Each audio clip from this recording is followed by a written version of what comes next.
in the meantime, coming back home, a South Africa Digital Age Strategy Primer, SADA, has been released today, and it's planned for South Africa to create 500,000 jobs over 10 years through globally traded services. SADA is an urgent multisectoral economic strategy development process that charts South African pathways to inclusive growth in the digital age. And of course, it was launched last year, and of course, it's a joint venture between Genesis Analytics, the University of Pretoria's Gordon Institute of Business Science, known as GIBS, and the Pathways for Prosperity Commission, an international initiative by the Bill and Melinda Gates Foundation and the University of Oxford. So in the studio is Stephan Malherbe, who is co-director of SADA and founder of Chief Executive of Genesis Analytics. Thank you very much for coming here, sir. Just explain to us about this initiative. What informed it?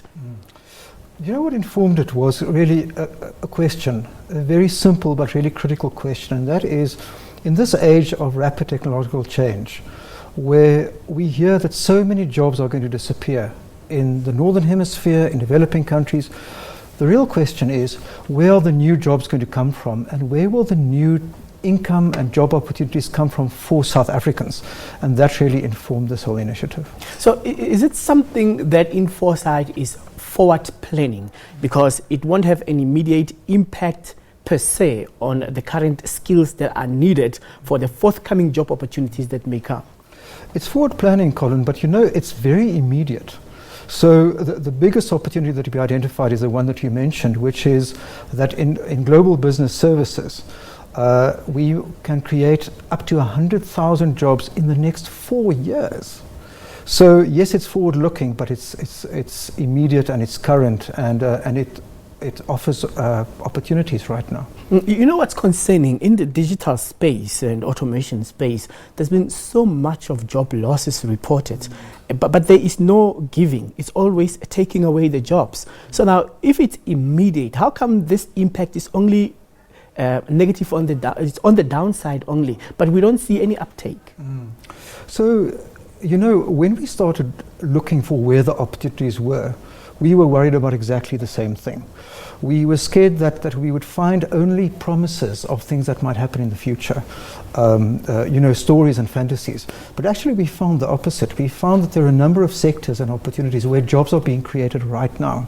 So for example, in global business services, which is things like call centers, coding and so on, that you do here in South Africa for customers and clients that are anywhere else in the world, we find that category of jobs in South Africa has been growing by 24% a year.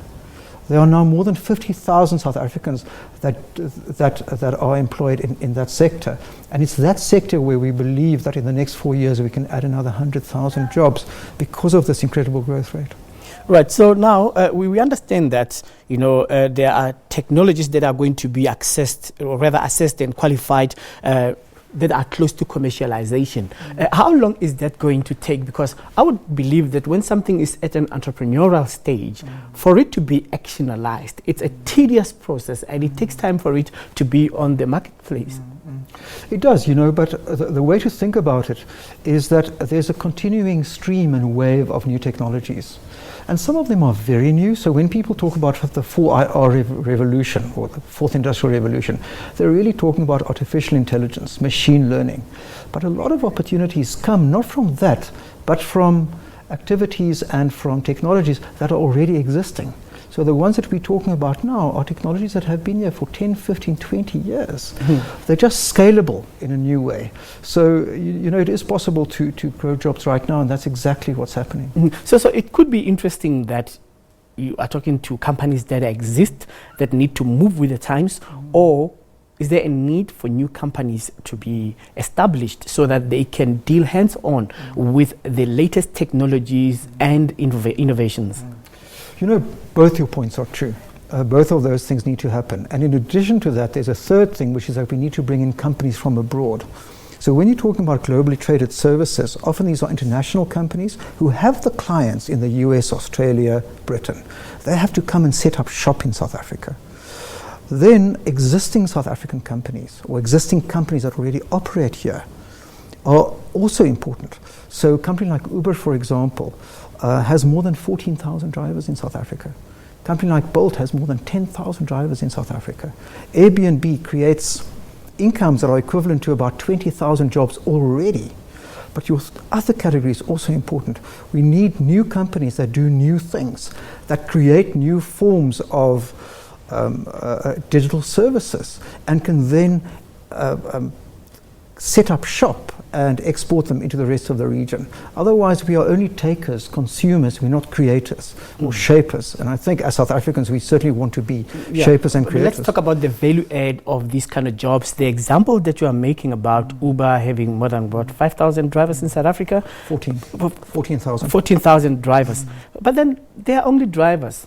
What about other, sectoral implications of the uptake, where you don't only need people who are going to drive cars, because you only need a driver's license to qualify, but not a qualification that you have acquired from an academic institution. You're absolutely right that one needs all kinds of opportunities, and the wonderful thing about the digital business models is that they cater for all kinds of opportunities. So, some of them are very sophisticated IT opportunities where you need a university degree or maybe a master's in engineering. Some of them are of a kind where you can have a matric, but after a year of learning how to be a data analyst, you can have quite a sophisticated job.